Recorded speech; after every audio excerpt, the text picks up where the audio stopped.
Welcome to Design Your Life in Business, the podcast for leaders by Bright Mind Consulting Group.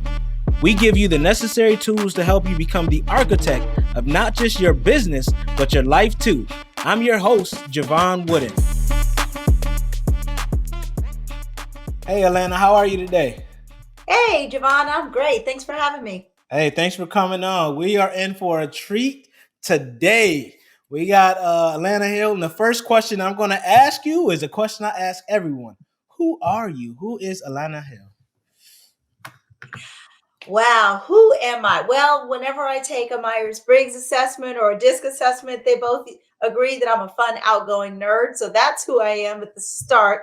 To take that a little deeper, I am a woman of God. I am a wife. I'm the mother of four amazing young men. I'm an engineer and a project manager. So I'm a lot of ands, lots of commas there as I get to describe myself and the amazing life that I've had the privilege of living. Absolutely. So that ties right into my next question then. So can you share us your journey of becoming a change leadership expert, and then how taking ownership of your life and career played a significant role into it? Well, it is so interesting. I believe that, I don't know, the timing of certain things happen on purpose. I have to add this interesting anecdote. I just connected with a former manager of mine on LinkedIn and even shared with him that I realized that I don't give enough public credit for him and how he helped me in my journey. So this is an awesome opportunity to even mention that. So I started my career as a field engineer, and it was a very rigorous and grueling environment, the schedule, the conditions, and all of that. But I learned very quickly about how to leverage technology, in this case for the oil industry. I then took my love of technology and my combination of my love for people and became a learning and development technologist. So really implementing technology so that our learning and development systems and processes could be effective and that we could use great tools. We were beginning to implement, computer-based training and things like this. And this was, when I say beginning to, this was in the 90s. So I was on the bleeding edge of a lot of technology. I was, MSDN certified. So those of us geeks know what that is. That's that Microsoft, I forgot what it stands for, Microsoft Development Network, I think. So That's okay. certainly cut a lot of my geek teeth in those early days, and the focus was on digital transformation. I got tapped on the shoulder, and this is where the anecdote goes for the manager that I reconnected with. There I was, struggling through the daily grind of, being awakened at 3 o'clock in the morning to get to the well site, to go hook up equipment and do all the things that you had to do to perform oil field services. And I had already, through some training and through conversations, expressed my affinity for technology and processes. Long story short, he made some phone calls, and he is actually the reason I got transferred to IT. And that transfer to IT really allowed me to go from an environment where I was barely surviving. I mean, anyone that's got time, when I tell my oil field horror stories, sometimes people clutch their pearls and they're mortified. So I went from barely surviving to an environment where I was thriving. I was learning and growing, and I was doing something that I really enjoyed. And then I very quickly latched on to the people side of project management, which led me to how people respond to change, how we lead people through change, and how that impacts organizations. And so every step of my journey, even the ones that if you asked me, I would really rather not have to do again, they all led to me establishing an expertise in change leadership from an emotional intelligence standpoint, also from a critical thinking standpoint. And so really being able to combine those skills through my journey. And then the other part that you asked is about ownership of my career. Well, I have that one story, which was me vocalizing what I wanted to do, and kind of repeating that early and often. But then not stopping there and just continuing to sit with my managers and partner with them and not allow them to make decisions on my behalf, but to hold them accountable to the decisions that they were making for my career until I ultimately started my own business so that I could make all the decisions. No, I love that. I mean, and that shows that you don't have to be in one box. Like if you make a decision to do one thing, you can pivot, and that's the beauty of life. But what made you want to do that oil field tech engineer? in engineering? You know, it's so funny. Again, interesting timing. I've run into some people recently that when I was in high school, I was, I was good in math and science. And so kind of began looking at that. And obviously, oh, she's going to be a doctor. So I'd gone to a program for, a pre-college program geared towards, pre-med students. And had a great time there. It was actually at Prairie View A&M University, but so I spent a couple of weeks as an HBCU student, and really enjoyed the experience, and it opened my eyes to STEM more broadly. So before that, I didn't really know what my math and science options were. And that program let me see that engineering was an option, not one that I was considering until they showed me the childbirth video that then made me tap out and say, okay, well, maybe I won't be a doctor because, of course, I wanted to be an OB-GYN. And then you went on to have four of your own, huh?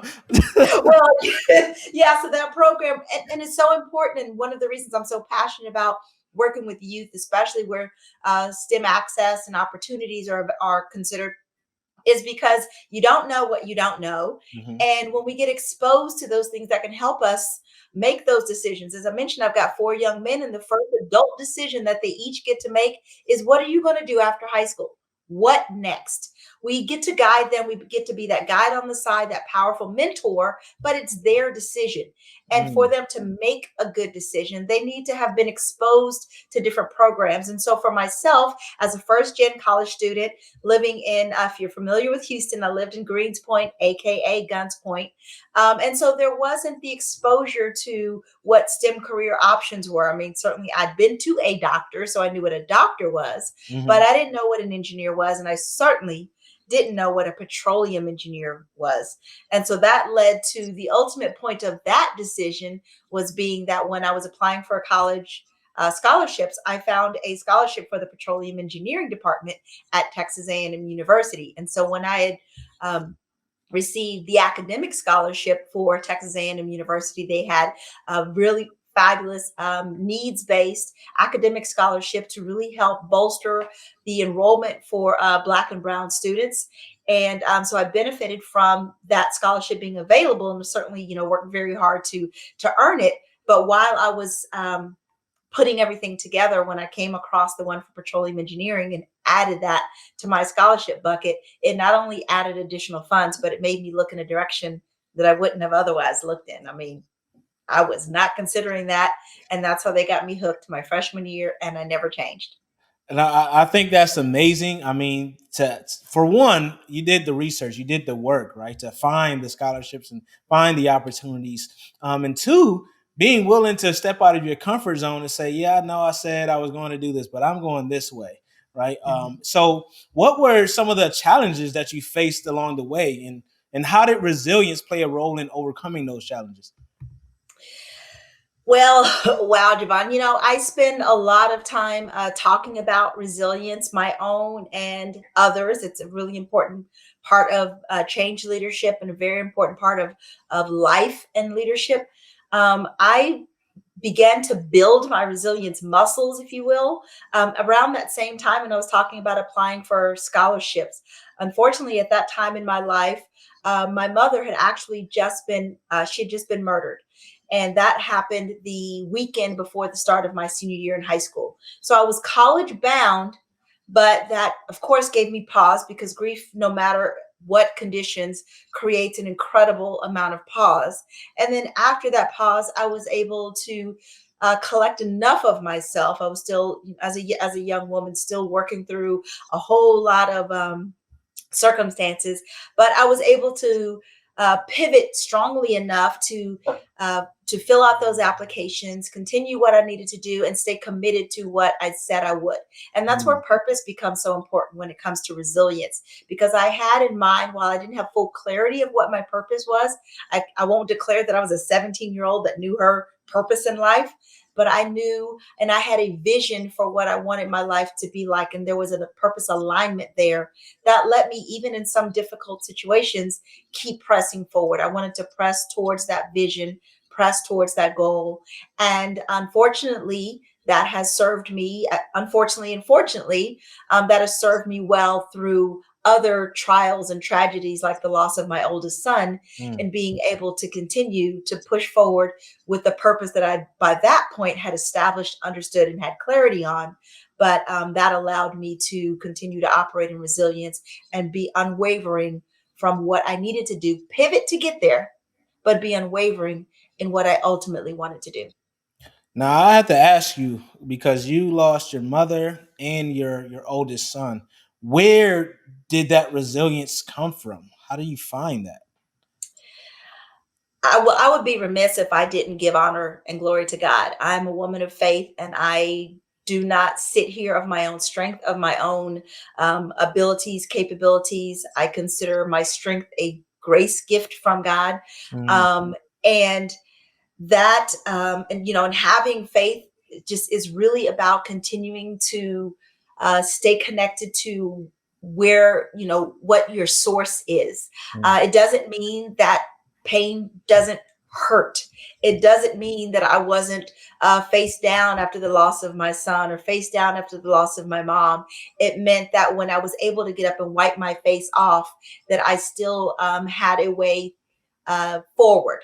And that's what's really, really helped me throughout my life and throughout my career, is knowing that I'm going to fall. I ran track when I was in high school and for a little bit in college. And so I know that falling is always part of a race. But when you get back up, that's what really determines who and how you run the race. absolutely. And I will tell you, designers, as you listen to this, you would never know what Alana has been through. When I joined the National Speakers Association, she was one of the first people here in Houston to welcome me with open arms, and she was willing to have conversations with me. I mean, just the most chipper, the best disposition you could ever meet. So you would never know this. So thank you for sharing that story, because I know some of the designers listening, and I myself, we all have our stories. So you've decided to kind of use all that you've gone through throughout your life. And now you've modeled that and built a career, not just doing training and stuff, but you're actually a premier speaker. Can you tell us how you use your background and all of the experiences to build this career that you've built, this business? Well, I mean, our career is like a great recipe, and a good chef knows not to just waste good ingredients. And, throughout my life, even some of the most difficult situations have taught me amazing lessons. And so I don't leave that behind on the chopping block. I make sure that I put that in the gumbo, if you will, if you're from Louisiana. And so I make sure that that's part of it. And because all of that flavors what I do, and it always informs the decisions that I make. And it's so when I consider that, it's also about making sure that as I'm learning these lessons, that I'm realizing from a purpose standpoint that I'm learning these lessons not just for me but for someone else, and that always keeps me focused on the not only the reason why things happen, but how someone else might be able to benefit. You mentioned how chipper and joyful I am, and that joy really comes from knowing that I can just be a constant help and benefit to the world around me. And that Mm. just gives me immense joy, even on some of the most difficult days. Absolutely. Is there a process you go through, like to remind yourself what your purpose is, and to remind yourself, hey, I got this? Not so much a process at this point. So there was certainly a process to build up to this. And while professional and personal development never stops, once we stop growing, we stop living, just like plants.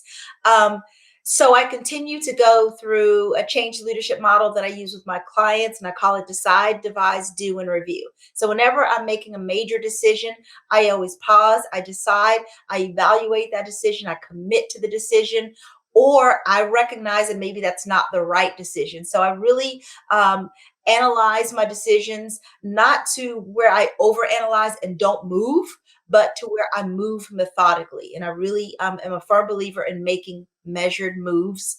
And so as a result of that, the shifts that I make have always been strategic. And so they've always been, getting me where I'm going. Perfect example, I mentioned my I'll call it an admiration for emotional intelligence competencies. Well, I knew in order for me to be effective with my clients and in my own life, because it's an amazing skill set for each of us to have as individuals, but I pursued over the years emotional intelligence certifications and different levels of that so that I could not only build more credibility with my clients, but so that I could live that out myself.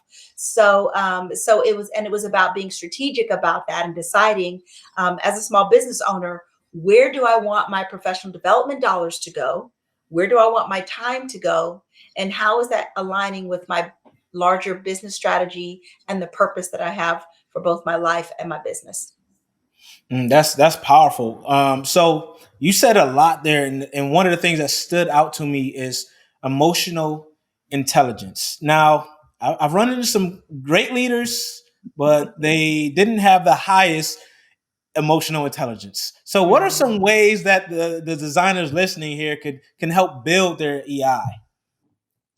You know, the best thing that you can do, and I tell my clients, you know what, sit with you. Sit with yourself. Nothing will tell you more about you than you. And by that, I mean literally paying attention to what moves your needle, what gets your blood pressure high, what puts the smile on your face, as I just described, joy. Um, Raising your self-awareness comes with spending enough time with you. Because at the root of that, you can't be aware of something you don't spend time with. And many of us in our busyness don't spend enough time with ourselves. We're on to the next task, Absolutely. on to the next meeting, on to the next thing. And we completely lose sight of the fact of what triggered us, what set us off, or what lights us up.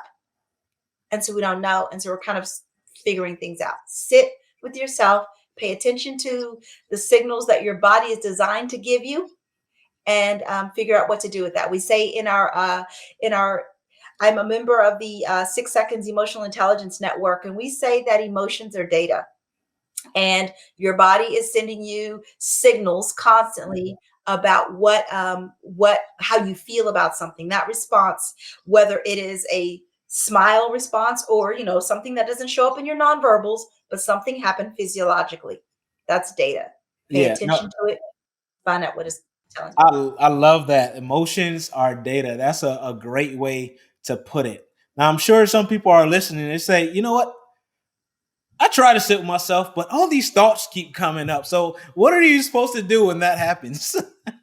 Write them down. Write them down. I've got stacks of journals because look, I have busy brain. I mean, my mind is constantly going, and either those are ideas, right? So you want to capture those ideas, but if it's a time to sit with you and understand you, jot the idea down, let that idea go, but then spend some time sitting down, writing how you respond to things, certainly capturing what you're grateful for.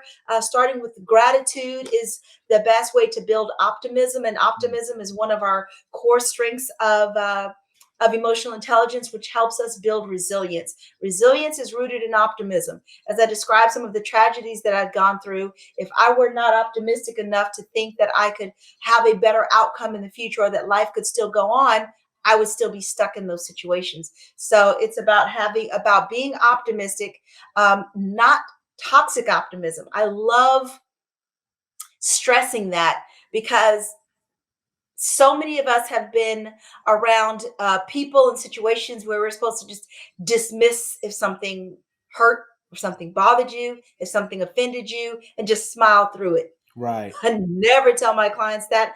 I've never told my children that when they were young. And as adults, I certainly don't tell them that. And I don't subscribe to that myself.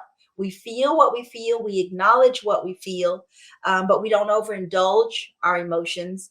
And we make sure that we are being just very aware of what our emotions are telling us, because emotions are going to drive us. They're going to drive you to the ditch, or they're going to drive you to the mountaintop.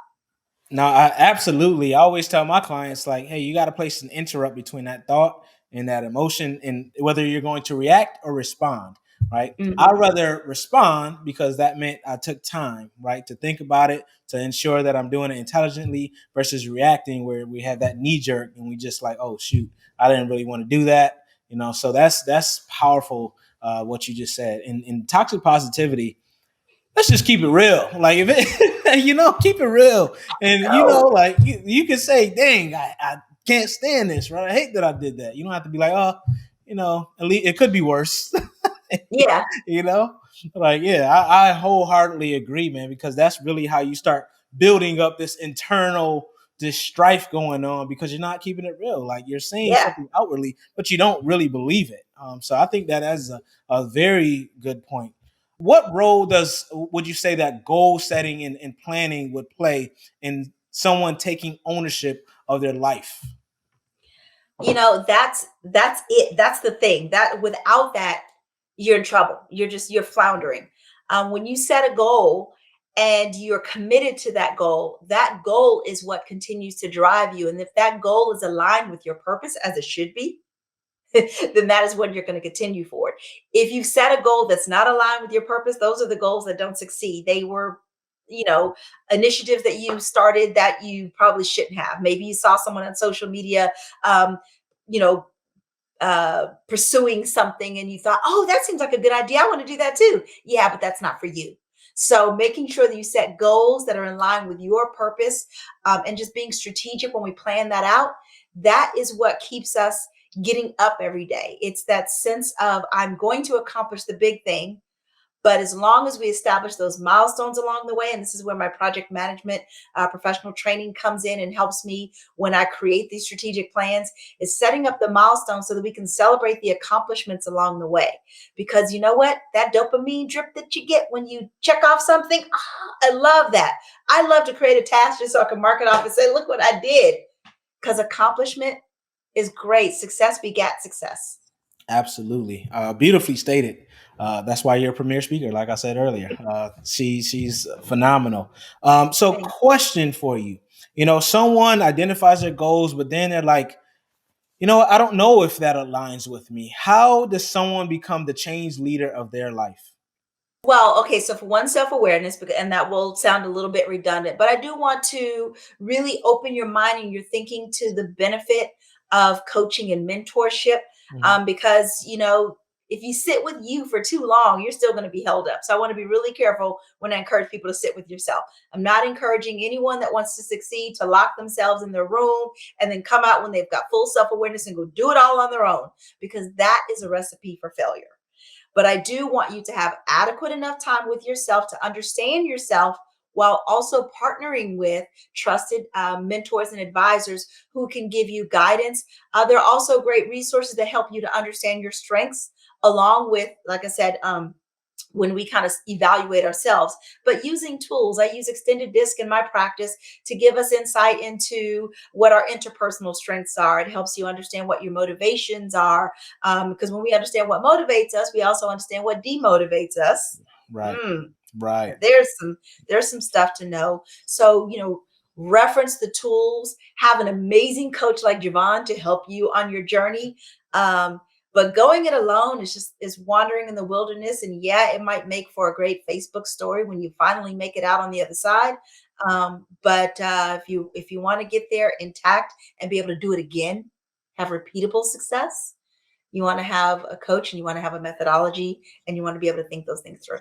Absolutely. Well, first and foremost, thank you for your kind words. You're too kind. I appreciate that. But you said a lot. I mean, that is so true. Like, as a peak performance coach, dealing with a bunch of high achievers and all that stuff, I'm sure you see it.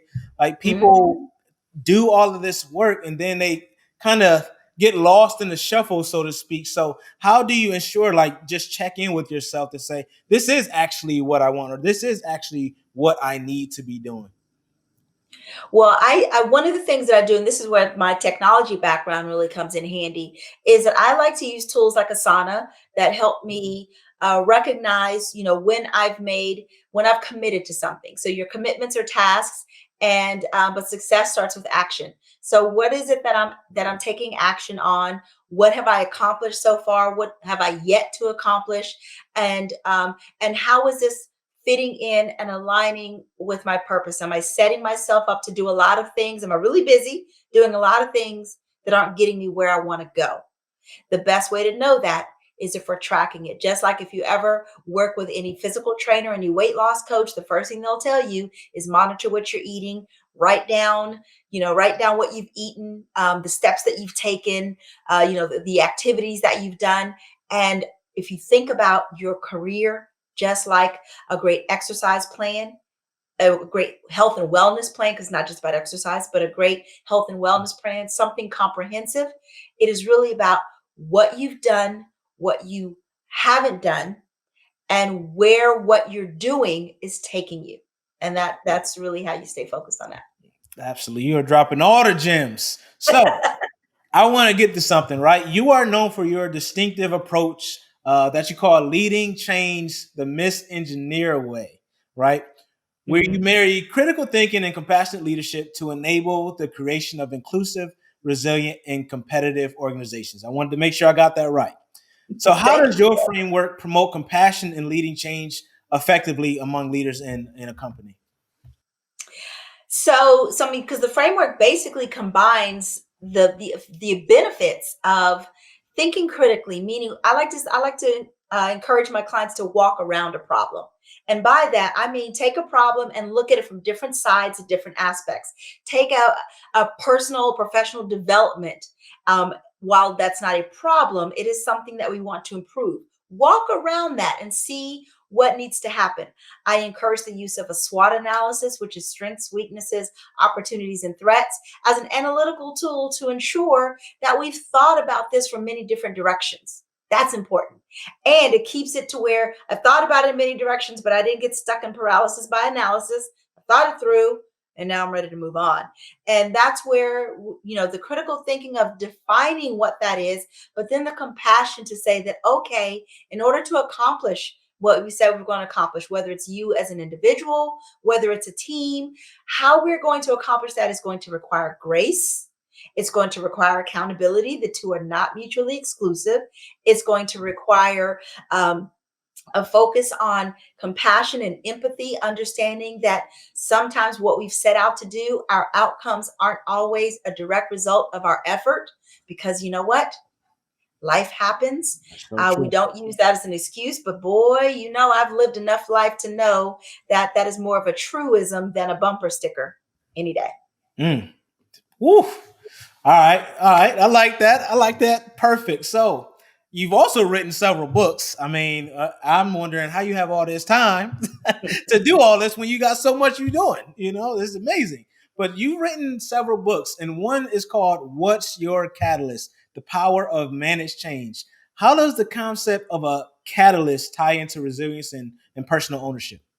Well, when you think about science, change always needs a catalyst. And I mean, change can happen without a catalyst. It can happen slowly, but a catalyst helps to accelerate change. Mm. And so when we think about in our own lives, our catalyst aligns with our purpose, our passions, and our priorities. And it really thrusts us into change. And when I say thrust, it doesn't throw us off in the wrong direction. I'm always very clear about that with my clients. You don't want to just jump on something. Our mama was wise when she said, don't make emotional decisions. That really means don't make a decision devoid of logic, because our Mhm. decision should be based on emotion. And that's where the catalyst comes in. It says, okay, there's emotions driving me. I mentioned earlier about emotions are data, emotions drive us. And then our logic says, well, where is it going to drive me? So we pair the two, and that is what makes the most effective business decisions, the most effective personal decisions. It helps people to sustain their marriages longer. I'm Mm. grateful to say that we're in my Jordan year right now of my marriage, so 23 years this Woo. year. Congratulations. And thank you, That is thank you. I'm awesome. excited about that. And when we want to have sustainable success in our lives, those things that can endure through the highs and lows, which we need our careers to do, then we want to make sure that we're leveraging our catalyst, and that means that we're tapping in to that internal drive and aligning it with external factors. Mm. So could you share a few tips for the listeners on how they find that catalyst and use it to drive their lives and careers? Yeah, so I've got some, well, for one, I have some resources that help people kind of go through some exercises, as I mentioned, kind of part of the self awareness. From a DIY standpoint, it's really about that self awareness, about recognizing, and here's what I really, here's what's really powerful. All those times that you did whatever, it taught you something. And when we sit and when we evaluate those lessons learned, what do we learn from that? Okay, for example, when I started my business, I did a proof of concept, I like to say, because I was passionate about travel, passionate about helping people. And so I said, you know what, I'll do a travel business. It seemed like, there was low barrier to entry from a business standpoint. And it was, letting me kind of establish if this, career ownership, if wanting to be an entrepreneur was something for me. And so it was a low risk endeavor that reaped many rewards in terms of what I learned about myself, what I learned about like the clients that I want to serve and the type of services that I want to provide. And so it's taking close note of those losses and those wins, and telling ourselves, learning from what those lessons taught us about how much we enjoyed it. Because if we're doing something we don't enjoy, it's really, really hard to do that over the long term. So if it's lighting us up, if it's giving us joy, or is it draining all of our energy? So many people are stuck in burnout because they're doing things that are not congruent with their source of energy, with where they get their energy from and what fills them up. So when we balance our lives out with those, and we pay attention to those energy indicators, then we can create a strategy that works for us in the long term. Looking towards the future, we all know there's a lot of things out there on the horizon, right? So, how do you see the role of resilience and personal ownership evolving in the professional world? Absolutely, since we're incorporating the remote work, and now we're talking more about work-life balance and mental health. Organization is only as resilient as its leaders. So we see resilience being one of the core competencies that organizations are looking for, because, well, organizations don't want to fizzle. There's a life cycle of organizations. So they want to make sure that they are bringing on people who have demonstrated resilience in their own lives and careers. So that's one. Another reason why transparency and authenticity is so helpful and valuable in our current climate. But it's also about, when we think about the constant state of change that we're in, this isn't going to stop. I mean, yes, we now consider ourselves to be on the other side of the pandemic. The WHO declared it endemic a couple of months ago. I think it was about 6 weeks ago, so fairly recently. But we all know that at any given moment, because of the interconnectedness of the world, that any ripple effect in Russia, for example, could severely impact the economy in the US and vice versa. So being able to continue to bounce back, which is what resilience is about, being able to bounce back and being able to persevere, are key leadership traits that we just need to possess to be able to compete in the modern workforce, because those who can't are the ones that are going to be sitting watching those who can. Absolutely. I wholeheartedly agree. That was very well stated.